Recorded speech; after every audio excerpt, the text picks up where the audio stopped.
ভেতরে প্রাণ কেড়ে নেওয়া হচ্ছিল ৭ বছরের রামিসার। ঠিক সেই সময়ই দরজায় কড়া নাড়ছিলেন মা। রাজধানীর পল্লবী এলাকায় দ্বিতীয় শ্রেণীর শিক্ষার্থী রামিসা আক্তারের প্রাণ কেড়ে নেওয়ার ঘটনায় স্বামী জাকিরকে নিয়ে ভয়ঙ্কর তথ্য দিয়েছেন তার স্ত্রী স্বপ্না।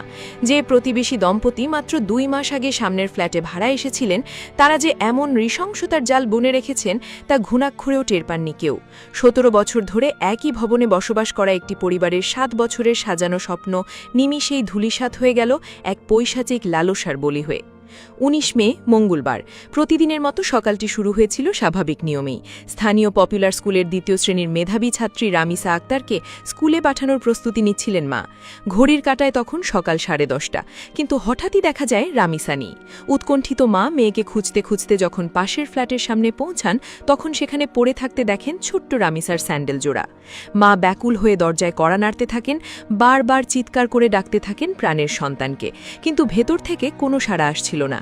পুলিশের তদন্তে উঠে এসেছে এক বিভৎস সত্য। মা যখন বাইরে দাঁড়িয়ে সন্তানের জন্য ব্যাকুল হয়ে কড়া নাড়ছিলেন, ঠিক তখনই দরজার ওপাশে অন্ধকার ঘরে ওই অবুঝ শিশুটির ওপর চলছিল চরম পাশবিকতা। তদন্ত সংশ্লিষ্টদের মতে রামিসার মা যখন বাইরে থেকে আকুতি জানাচ্ছেন, তখন ভেতরে জাকির হোসেন ওরফে সোহেল রানা নামের ওই পাষণ্ড ব্যক্তি শিশুটির জীবন প্রদীপ নিভিয়ে দিচ্ছিল। জাকিরের স্ত্রী স্বপ্না বাইরে থেকে আসা মায়ের কণ্ঠ শুনতে পেলেও ইচ্ছাকৃতভাবে দরজা খোলেননি, বরং তার স্বামী যাতে পেছনের জানালার গ্রিল কেটে পালিয়ে যেতে পারে সেজন্য তিনি দীর্ঘ সময় পর্যন্ত বাইরে অপেক্ষারত মাকে এড়িয়ে যান। জাকিরের পলায়ন নিশ্চিত হওয়ার পরই তিনি দরজা খোলেন, কিন্তু ততক্ষণে অনেক দেরি হয়ে গেছে।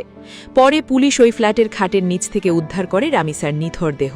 বাথরুম থেকে উদ্ধার হয় বিচ্ছিন্ন হওয়া অংশ। মাত্র ৭ বছর বয়সী একটি নিষ্পাপ শিশুর সাথে এমন চরম বর্বরতা দেখে শিউরে উঠেছে খোদ পুলিশ কর্মকর্তারাও। ঢাকা মেট্রোপলিটন পুলিশের অতিরিক্ত কমিশনার এস.এন. নজরুল ইসলাম এক সংবাদ সম্মেলনে জানান, প্রাথমিকভাবে ধারণা করা হচ্ছে শিশুটি বিকৃত শারীরিক লালসার শিকার হয়েছিল। এই অমানবিক নিষ্ঠুরতা যাতে জানাজানি না হয় সেই ভয় থেকেই শ্বাসরোধ করে রামিসার প্রাণ কেড়ে নেওয়া হয়। জাকির হোসেন পেশায় একজন রিকশা মেকানিক হলেও তার অপরাধ প্রবণতা নতুন নয়। নাটোর জেলায় তার বিরুদ্ধে বিচ্ছিন্নতাবাদী আইনে আগের একটি মামলা রয়েছে। তার স্ত্রী স্বপ্নার দেওয়া তথ্য অনুযায়ী জাকির ছিল বিকৃত মানসিকতার অধিকারী। বিভিন্ন সময় সে নিজ স্ত্রীর ওপরও অকথ্য নিপীড়ন চালাত।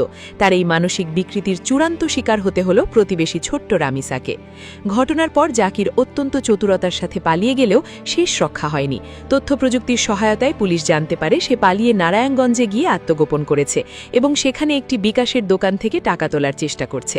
স্থানীয় পুলিশ এবং সাধারণ মানুষের সহযোগিতায় ঘটনার মাত্র ৭ ঘণ্টার মধ্যে তাকে গ্রেপ্তার করা হয়।